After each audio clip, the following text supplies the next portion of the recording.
I used to play team handball, and one of my strengths in that sport was one-on-one. So when I was defending, actually, I was pretty good at stopping the person in front of me, or the opposite, when I was attacking, I was pretty good at shifting people and just go to the net with that. But what happened with that is that, sometimes in training or in practice, well, whenever we had to do that drill, nobody wanted to pair with me. So at a certain point, I was like, okay, is it a blessing or a curse that I'm great at one-on-one? So this is the topic I want to address with you today.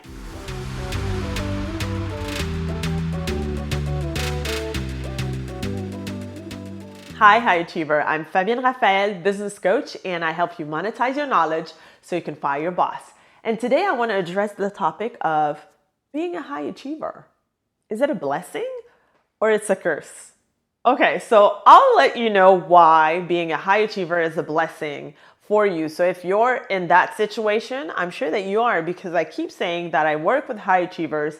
And if you are watching my channel, you are a high achiever.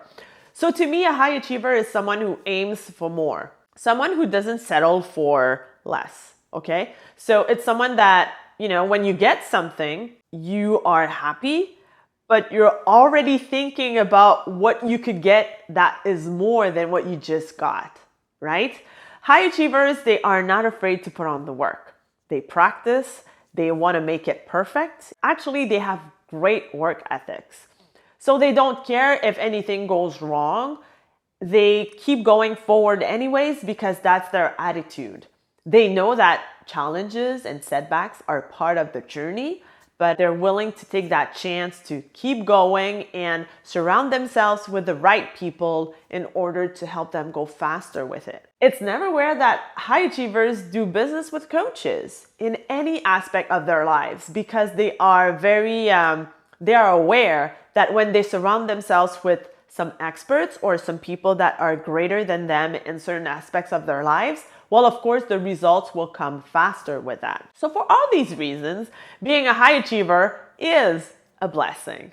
But let me tell you when it's a curse. High achievers can actually feel that it's as if it's a curse because depending on how you feel about what people say about you, well, sometimes when you have those qualities or when you're great at something, well, of course, people have kind of like envy or they feel jealous about your potential. They feel jealous about your talent or your gifts, and they start, bad-mouthing you.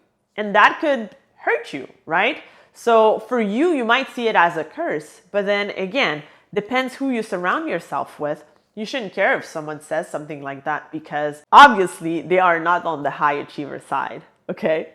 When it could be a curse also is you're always wanted to be like perfect. And that's like a small outcome of being a high achiever that is not necessarily an advantage because you take forever to prepare.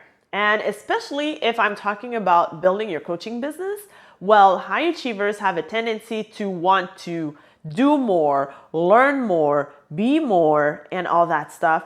And then taking action to get started sometimes takes a lot of time. I remember one of my clients, when we spoke on the phone on the sales call, she actually confessed that it had been 20 years. She had that business idea in her head. And because she was so afraid of not being ready, she kept preparing herself, hiring different people or learning from books or from online programs and reading about it and wanting to try something, but then retract because she felt that she wasn't ready enough. And she was actually what is under there is fear.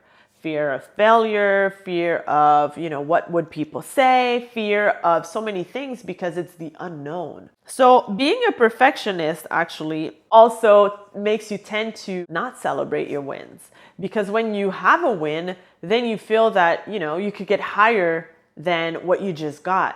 So you might celebrate only for a few minutes or not even a day and then decide to look ahead for your next goal and work on this one. But I've learned with the years that when you take time to celebrate your wins, what happens is that you show the universe that this is what you're looking for in your life. And of course, if this is what your focus is, well, the universe will work in your favor and bring more of that your way. So it will feel more abundant, you will feel luckier, you will feel happier, and you will feel more aligned with what you're doing. High achievers also have a tendency to compare themselves because they're highly competitive, and competition actually makes you think that, okay, I have to look at my neighbor, I have to look at my competitor, I have to look with that other coach doing exactly the same thing as I do and see how I position myself, compared to that person, which is completely wrong.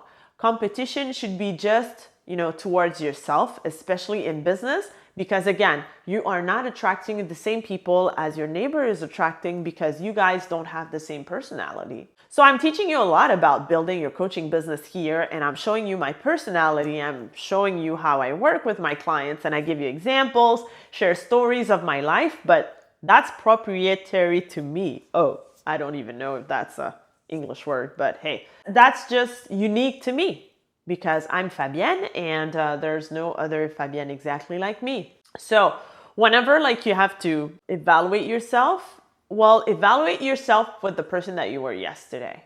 Are you better today than the person you were yesterday? Are you better today than the person you were a month ago or 3 years ago or 10 years ago? That's the most important thing. So yes, being a high achiever is a great thing, but you got to be aware of how it could be a curse and how you could, shift this thinking and this attitude so you could be fully embracing your high achiever side, okay? Let me know in the comments below. Are you a high achiever? And how do you live with it? Do you feel it's a blessing or you feel it's a curse for you right now at this moment? And what did you learn from that video? All right? It'll be my pleasure to comment also with your comments, and I will see you in the next video.